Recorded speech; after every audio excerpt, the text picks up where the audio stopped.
Good evening, everybody. Welcome to the Rock Pile Tonight. The Rock Pile Tonight brings you inside Utica University football podcast with head coach Blaise Faggiano, who's set to join me in just a little bit. I want to make sure that I thank all the subscribers here tonight. If you're watching on YouTube, hit subscribe. You're watching on any of the social media channels, I appreciate you following us here tonight. Coach and I are going to try to air every Thursday night at 8 o'clock throughout the season.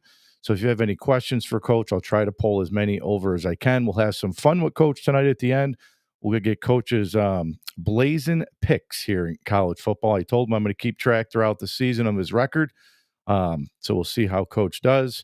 And then if you follow on any of the other platforms, a lot of it will be on iHeartRadio, Apple Podcast, and more. So I appreciate everybody following us here tonight. So without further ado, let's bring Coach on. Let me just get him on. Let me fix us, Coach. We got to get all fancy here tonight. How are you? Excellent. Get ready for week one here. Getting ready to get on a bus and drive 6 hours to Pittsburgh tomorrow. So we're locked and loaded. You got a nice little bus ride down, but I'm sure the guys are ready. So I know I was joking with you before we came on a little bit ago, but I said I didn't know you were the longest tenured coach in New York State. You've been around a long time, Coach. I'll tell you what, you coach, you love what you do, love education. And then when there was, I think it was a College Football Network put that out there, and a couple of people saw it. And that definitely looked cool when the whole state of New York had the giant moose logo. But then when I kind of read it and looked into it, I'm like, what? How did that happen? How did all of a sudden, I guess, to be the longest tenured football coach in New York? But I blame Coach Vosberg for retiring because he was prior. And so we had a great relationship with him, the previous head coach at Fisher. He was 27 years there. So that was a bit of a shocker, Rock, I got to tell you. Well, Coach, I remember when you got the job and you brought so much enthusiasm and life to the Mohawk Valley, and started recruiting a lot of the local kids. What are your thoughts would be like from where the program is now to when you first took it over? Oh, wow. How much different is it? There's so many things different at the university. You know what I mean? From the buildings. Oh my gosh, the Laura Cosmento track and field complex, the dome, right? The largest, I think it still might be the largest bubble in America, as we call the Hut after Dr. Todd Hutton. The Pioneer Village apartments, which are better than any apartment I ever rented in my life. The science building. It was funny. Right as I got hired, they had just completed the criminal justice building, which they just put in their second crime lab. It's pretty wild, crime scene lab. So it is, being a part of the university is how it's evolved and changed. Has been a lot of fun. The majors just alone. I used to joke around and say, man, if we ever had an indoor facility in phys ed, that would really help us. Because we had a lot of other, criminal justice and construction management and some other, great majors that, football guys want to study. And, we're way into the phys ed program now. I've got guys teaching phys ed all over the Northeast, and even I got guys in Florida teaching phys ed. It's pretty wild. But so I think being a part of that's been a lot of fun. So the universities went through a lot of changes, but personally, Coach, for you, how have you changed over the years? Are you tougher or are you more mellower now? I think I am a little mellower, a little more patient at times. It's funny. The first Tuesday practice, getting ready this week, maybe the scout team saw a little different side of me, a little louder, a little more sense of urgency. But then I always bring it right back down and have fun with them and bust their chops and, dance to some of the music we got going on in practice. But, how am I different? Is, just more experienced, you know what I mean? And the details of the little things. I think one of the things that I've really enjoyed is developing, obviously developing our players, but developing our young coaches. And I can remember, Doc Spartano, Jim Spartano, the athletic director that hired me, talk about the one great thing. He had that high-pitched voice, that high-pitched Italian voice. The one great thing about coaching is they keep you young. You're around kids, it keeps you young. And he talked about, he's miserable in the Villages, retired because he goes, I'm not used to being around all these old people, he told me. And I'll tell you what, being at the university and the college and around, not just the student athletes, but our young coaches, that's something that has been a lot of fun. We have a really young coaching staff right now outside of my full-time staff. And Coach Oliver, we're kind of the veterans out there, the former head coach of BVS. we have a lot of young guys, but they have a lot of energy, passion. They're going to be great coaches, and it makes it fun for sure. And coach, before we jump into it, it's funny you bring that up because I know when I've interviewed you over in the past, I've always talked to you about, Bill Belichick has his coaching tree. All these coaches have the coaching tree, especially in college. And I look around the area, and I'm friends with a lot of the guys that that you've had under you. What's it mean to you to see a lot of these guys around the area having success? It I can remember getting hired and think, oh wow, okay, we're going to have 4 grad assistants. Now, when I was at UAlbany back in 93, 94, with the current head coach at UB, Pete Lembo, and I Yep. GA together, we had 8 GAs. And I can remember vividly thinking, wow, 4 GAs, maybe someday we could have a little coaching tree. And we would even joke years ago, we'd say, we've got like a little bush, and guys are out there, James Lenahan at Fordham, who and Yes. guys are out there. And then, it's like anything that you wake up and it's like I think it's over 70 now, and Coach Fitzpatrick, very proud of the things that he's done at Morrisville, Cortland, and now Colgate. I was so excited he brought Joe Gerbino back to the Yep. Mohawk Valley. Laz Morgan. I mean, I was actually talking about this with the players the other day. There's Sherwood Bowler conference room. It's right in the residence hall. And we had our leadership council meeting in there. And we also had our fellowship of Christian athletes meeting in there. And I was talking to the guys how that space is special to me. And they're like, what do you mean? So, well, when I interviewed, this room was full of the entire team. And when the guys all left, Laz Morgan was still there. Tracy Branch was still there.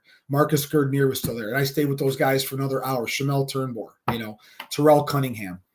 And, to see Laz, head coach at Buff State. And, most recently, Matt Rogers, right? A Central New York guy, being the head coach of Hartwick. That's crazy Yep. to me.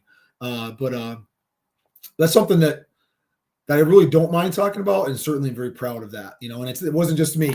The coaches, the coordinators, the Jim Kramers, right? A lot of those guys coach for Coach Kramer, that are coaching right now, and Will Pluff and some of my former coordinators all kind of took pride as we watched the GAs go on, and Ben McCaig now that's the offensive coordinator at Bryant, things like that. Ryan Wilson now is full-time in New Hampshire.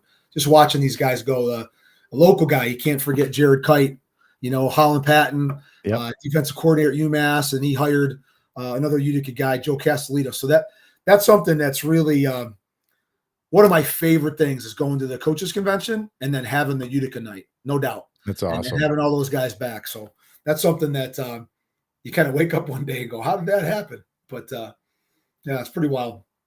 So, Coach, let's talk. You got a game coming up this week, and I want to get your thoughts on how was camp, how was the off season for you guys and the team. What's your thoughts?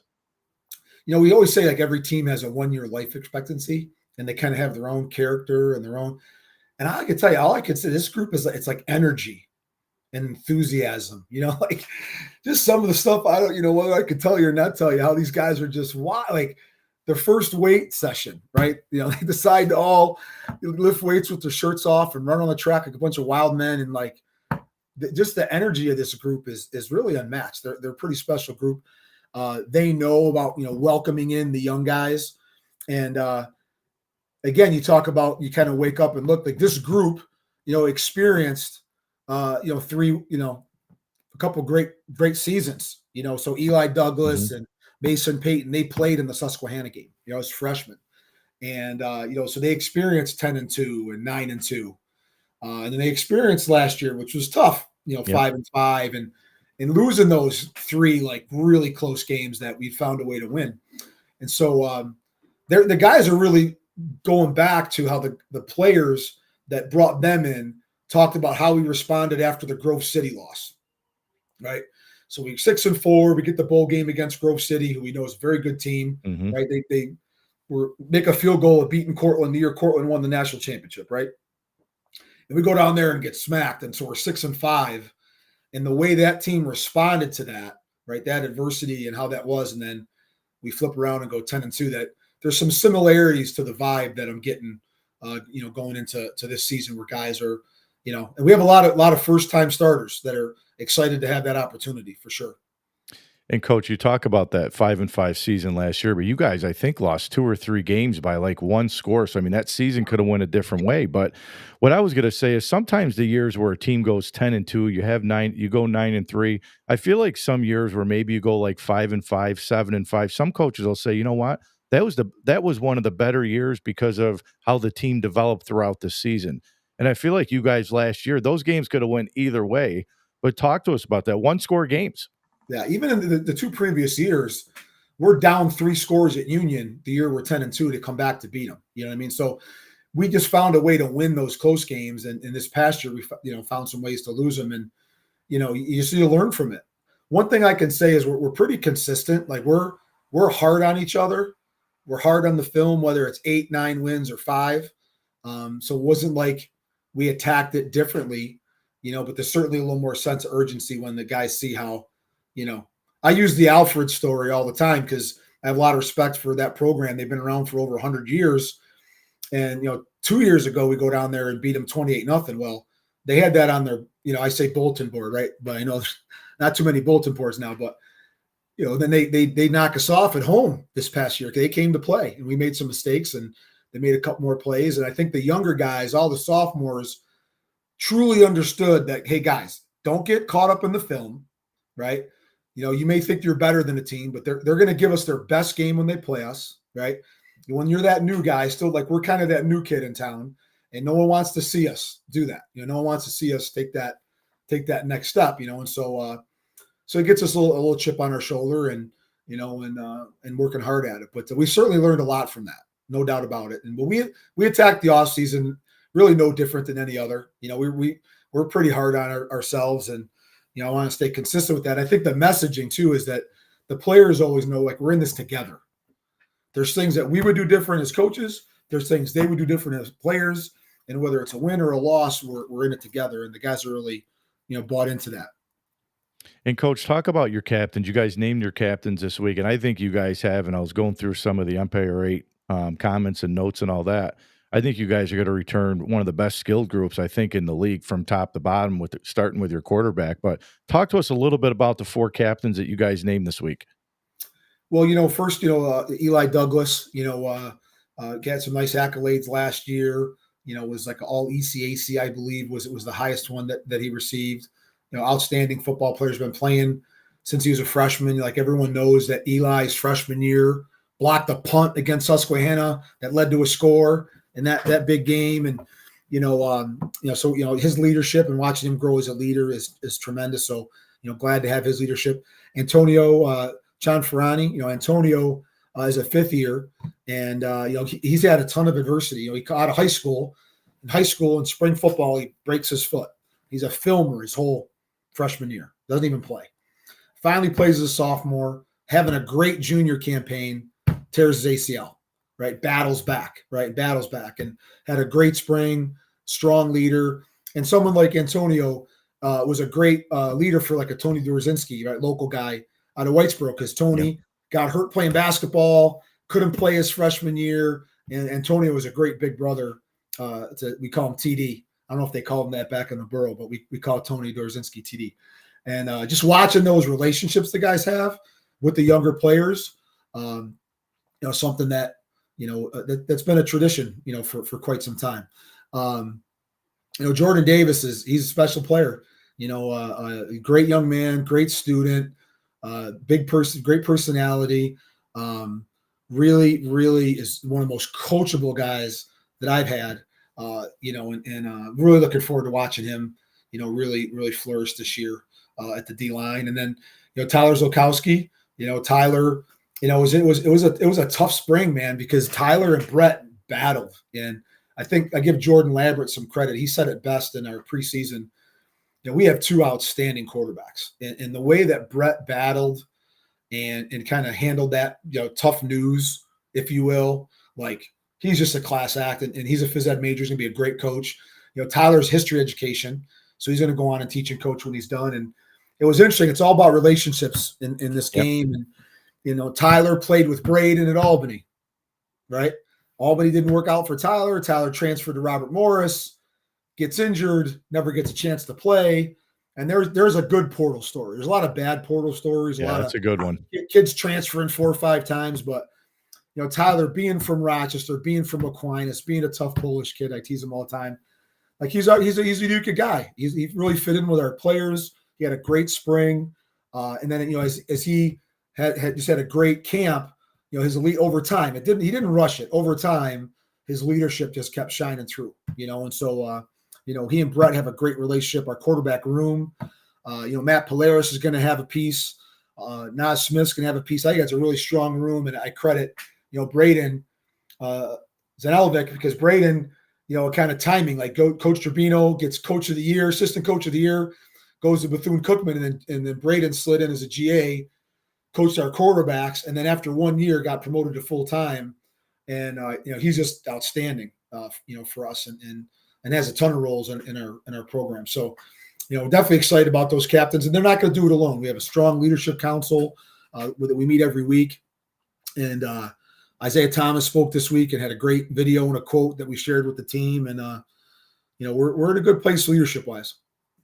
So, Coach, let's talk about the Empire 8, the conference in general, because one of the toughest conferences, I think, in Division III and top to bottom. You got Cortland, obviously, is looking, I think, this year to win their 5th conference title. Alfred State's going to join the conference this year. But really, Coach, top to bottom, I mean, it's a tough out every week for you guys. You can't sleep in the Empire 8. It's just great football. You just look at the postseason, performance of our conference is there. Mm-hmm. I tell you, Alfred State in their playoff game gave Endicott, man, they got after him for a half. They kind of matched punches with them. Coach Lynn's done a really nice job there, so that's a good addition. I think I think that's be a great little rival there down the street. Alfred State, good for football. Yeah, it's one of the unique conferences that has both state schools and private schools. And that's what kind of really makes it unique. But yeah, it's going to be interesting. A lot of 4 new head coaches, I believe it is. I was just say some new faces. Right? So 4 new head coaches, as we've already started the program, as I am now the old guy in the E8. But 4 new coaches, working at it. There's definitely some games like I think Cortland's playing Grove City this weekend. People will be looking at that. Yep.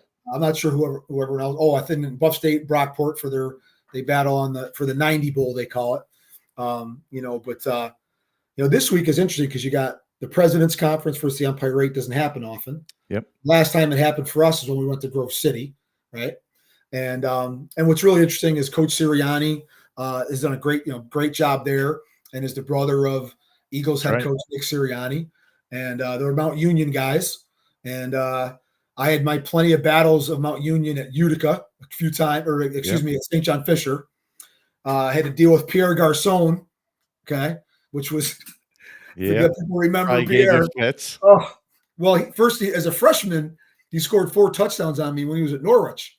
I'm like, who's this kid from Florida, and why is he at Norwich? And and then he goes and transfers to Mount, and I had to play against him 3 times as a DC, and I'll tell you what, it was very special for Utica to get in a bus and go to Alliance, Ohio after we beat Susquehanna, because no one gave us a chance, right? And that was back when there wasn't 40 teams going, and we were like the 4th or 5th to get in, and but at the end of the day, I always am a big Empire 8 guy.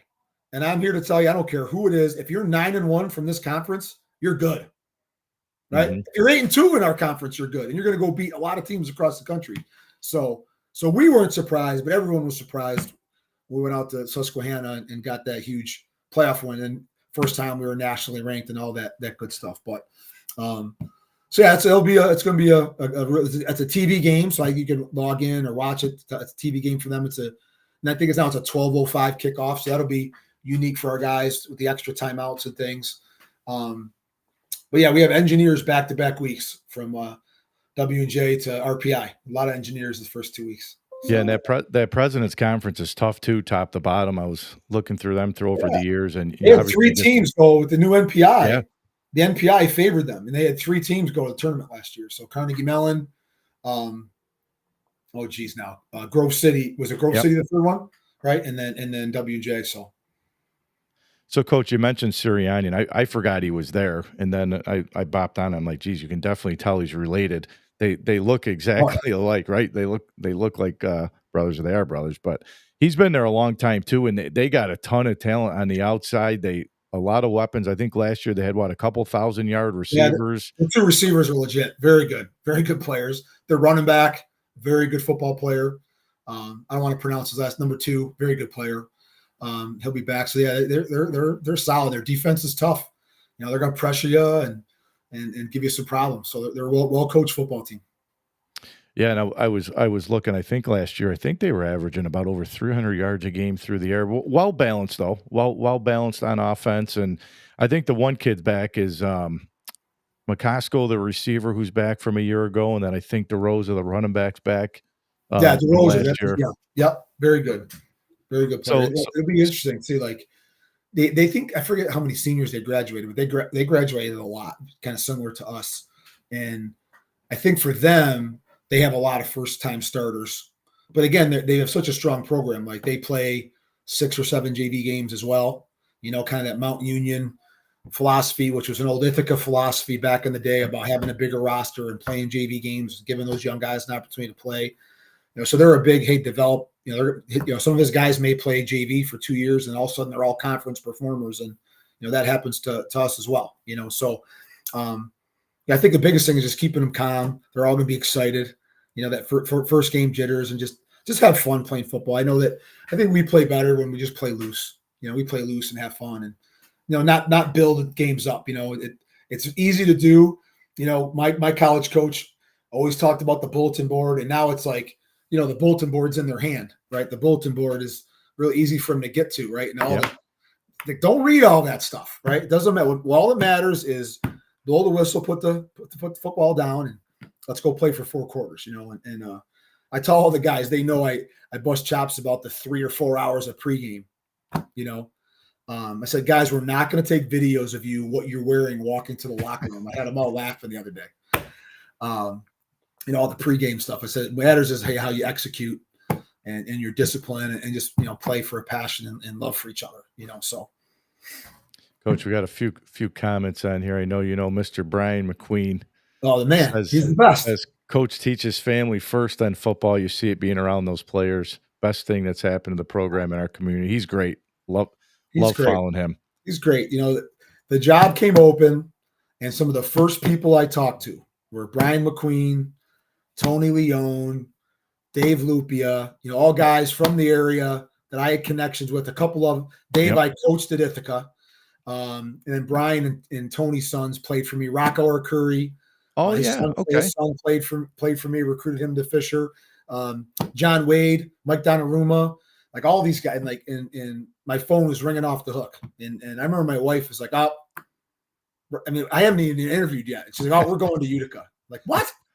It's like, no, I just have a feeling we're going to go to Utica. So, Brian's just class act, and what he's done with that Believe 271 Foundation is just truly an amazing thing, truly uncommon, and love having guys like that around our players. Well, Coach, while we're on that, you mentioned that the September 13th, it'll be the Believe Bowl. I think you guys are playing Rensselaer that weekend. Talk to us how special that day is for you guys. The Believe Bowl is people ask, hey, who's your rival? And we joke around and say, well, we don't really like anybody, because we're so young. There was a little talk at one point that maybe the Hartwick game, because when I got hired, they had that 72-70 crazy game, and we thought about it and just couldn't figure it out with the presidents and ADs at the time. And so it's just funny when things just come together, and when good things can come from some adversity.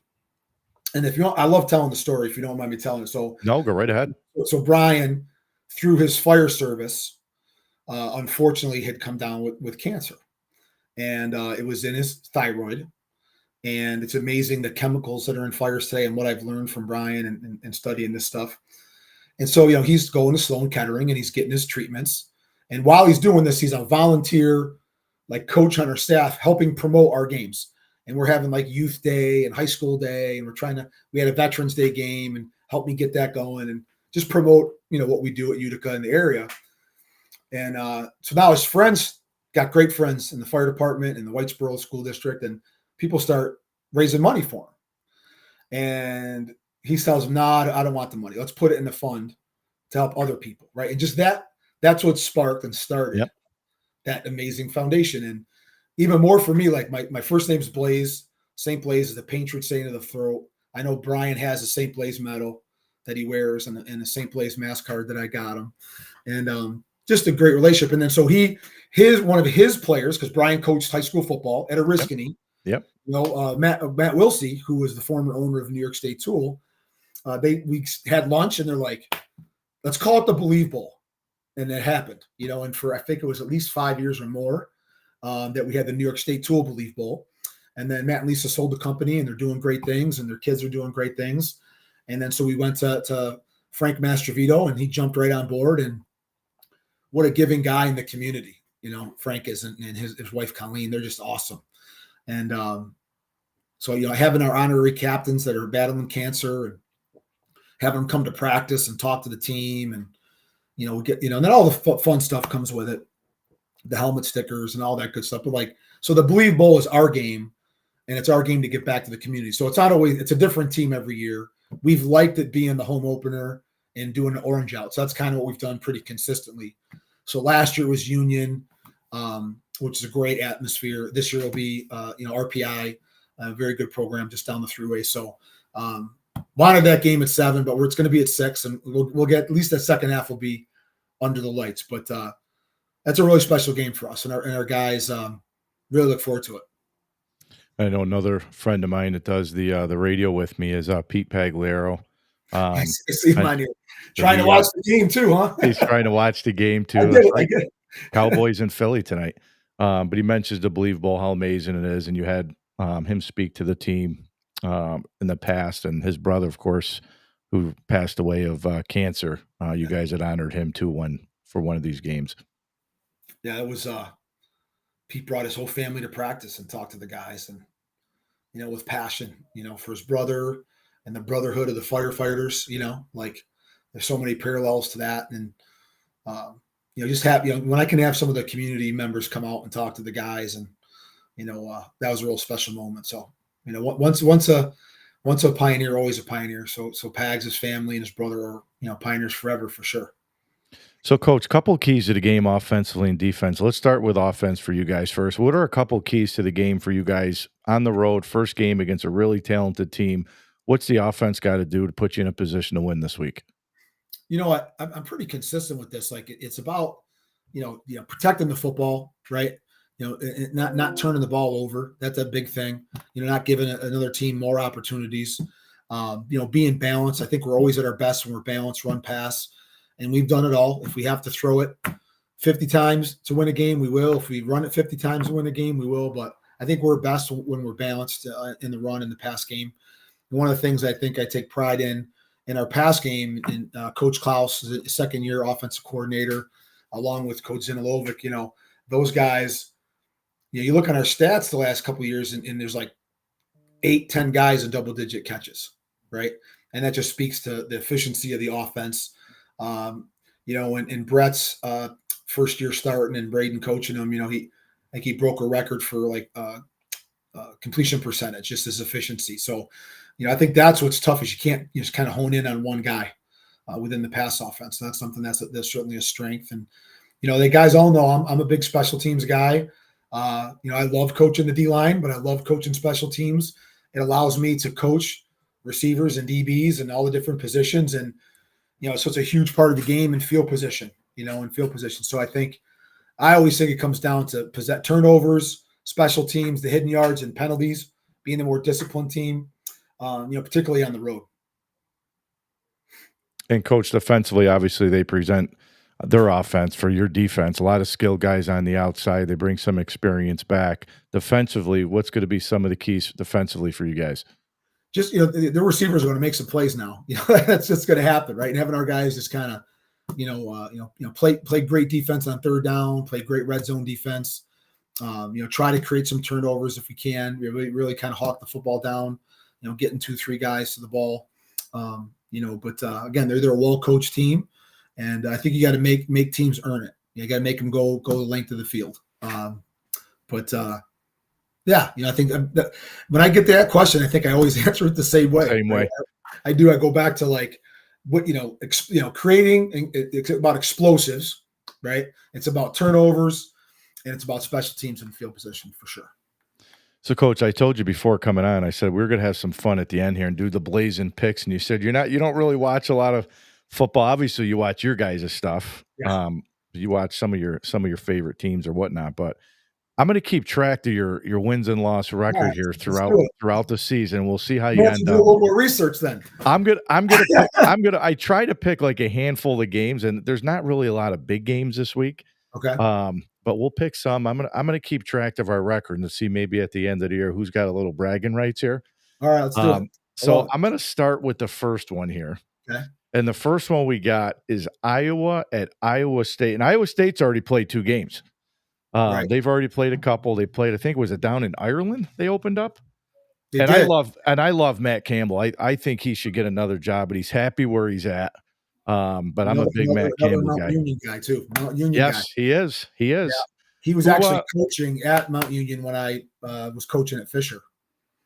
Oh, okay. So I'm going with all the tight ends at Iowa State. We're going to go with Campbell. All right, you're going to go with Iowa State. Okay.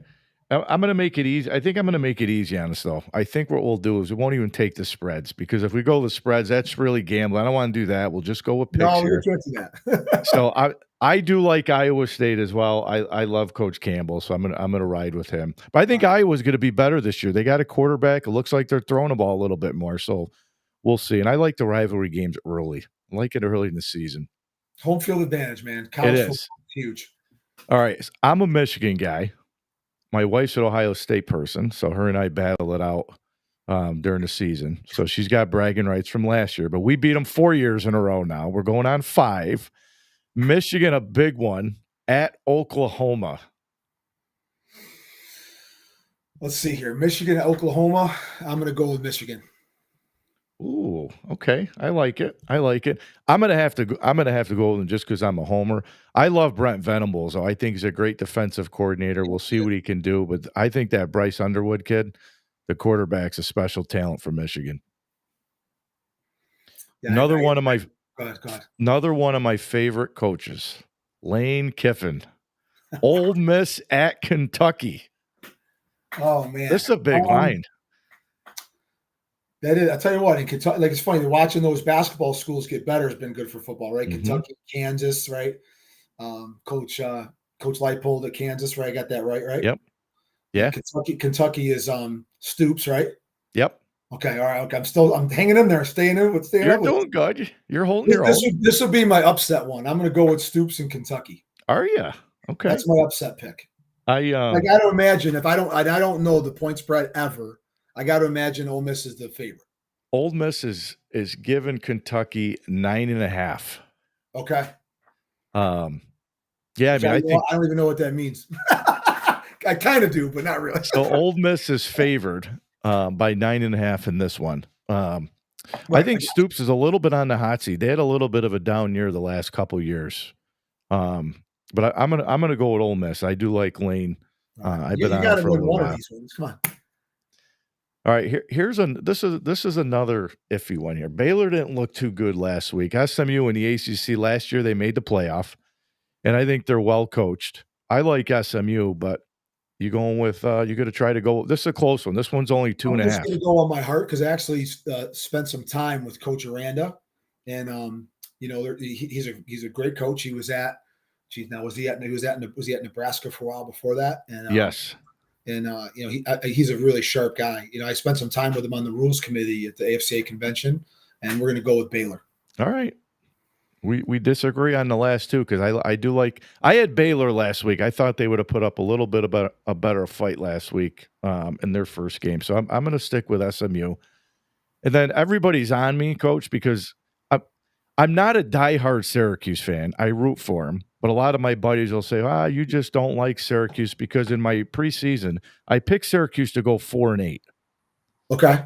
Because I don't know some of those middle-of-the-pack teams. Like, I don't know what you're going to get out of NC State, Pittsburgh, Georgia Tech. Like, those are probably 50-50 games. Syracuse can win those easily.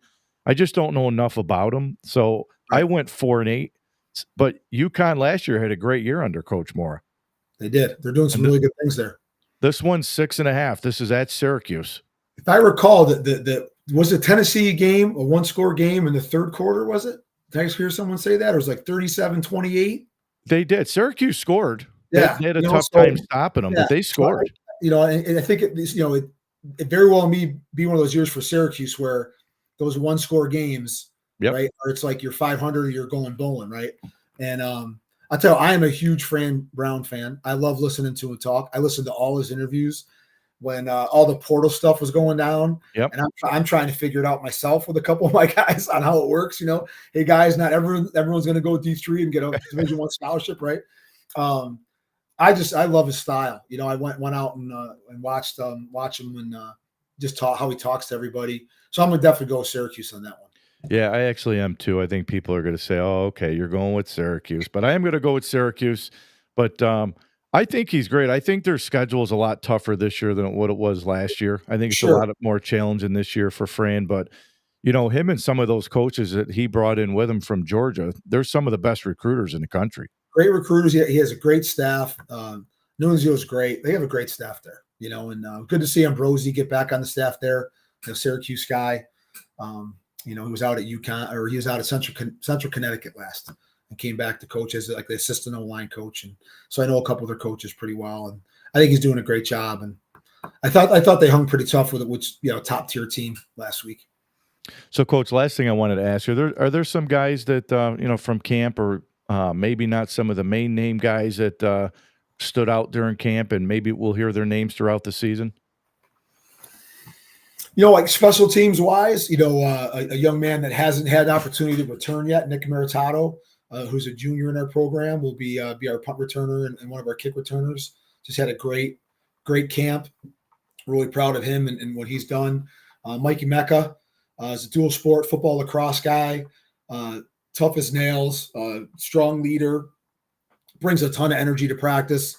He'll be playing corner as well as special teams. So those are some names there that you'll hear. And, really looking forward to, our kicker and our punter, those guys, Devin Taylor out of Tampa, Florida, and Nico Duarte. Nico is a transfer out of Sacred Heart from New Jersey. Give a little shout out to our special teams guys. They had a really strong camp and been working hard at it. I'm looking forward to getting those guys out there and showing us what they could do so they could be the difference in the field position of the game. So I'll pull over a few. We got some comments here. So Pete says, "Good call, Coach. Go Blue." We must have a Michigan fan. Pags, they always break my chops because nobody used to follow Fordham football. Now everybody always breaks my chops when they see Fordham. So Pag says he wants to hear Coach Foz break down Fordham football. Have you ever been out to the Bronx, Coach? I have. I went out and I need to do it more often. I went out and talked football with Coach Lenahan, and we went out to Arthur Avenue. Yep. Everyone that knows me knows my number one movie, hands down, is The Bronx Tale. Yep. I even saw it on Broadway with my dad, which was amazing. And the guys will watch it on the bus at some point. They've seen videos in meetings about there's nothing worse in life than wasted talent, right? And how you could do, it's just a great quote. Yeah. But like this summer, I just had a great moment with my son, James, who's a sophomore at Utica, my dad. And we went down and had lunch on Arthur Avenue, may have had a couple cigars and hung out in the open market. Yeah. And then went and watched the Yankees get a great win. And this is when they first played Soto. So this was back, it was in June, I think. Oh, yeah, it was early. My son's Apple Watch, which I don't have one of those yet, right? He's like, his watch is going crazy because of the decibels in the stadium, how loud they were booing Soto. It was incredible. So, and there was a game that they won. Those are some of my moments. If I can go catch a Yankee game with my dad, and wear my Judge jersey. Yes, I have a 99 with Judge's name on it. Yeah, huge fan. What a classy guy. Hopefully we can pull it together here. I don't know what's going on right now, but yeah, Arthur Avenue is the best. Can't go there enough. Well, Coach, listen, I told you I was probably going to keep you about a half hour. This is awesome. First, I want to thank you for reaching out. I know we've been talking about doing something like this for a little while, and I'm happy to be able to do this throughout the season with you and give me the opportunity to learn more about, obviously, the program and follow you guys throughout the season. And it'll be fun. I'll look forward to it. And the next week, I should have the UC shirt on. You're So I good. should have the UC shirt on next week, and but I really do appreciate you taking the time with me and throughout the fall. I appreciate the opportunity. This will be a lot of fun. And I'm keeping track of those picks, Coach. We'll see how you do. You might have to turn on ESPN Sunday morning to see how you did. Yes, sir. As always, fear the moose. All right, Coach. Thank you. Good luck this season. Good luck this week. Thank you. All right, Coach. So that was Utica University head coach Blaise Faggiano, and I'm excited to talk to Coach throughout the season. He's always been so kind to me and even my dad when we were both coaching together at Waterville, and my dad was the head coach. And he's done so much for the area, so much for the Mohawk Valley, not just coaching, but just with the community and recruiting local kids, and just he brings a lot of excitement. It's hard to believe he's been there so long. But I'm really excited to talk Utica University football with him throughout the season. We'll preview the upcoming games. We'll talk about their current game. I'll have him do his picks at the end of the show. Probably try to keep it to about a half-hour show with him because I don't want to take too much of his time. I know he's got a lot of things to worry about other than jumping on here with me. But I do appreciate Coach coming on tonight. Make sure to tune in next Thursday night at 8 o'clock to another episode of Inside Utica University Football Podcast with head coach Blaise Faggiano and myself. So as I say all the time on the Rock Pile is where dreams become reality. Have a good evening, everybody.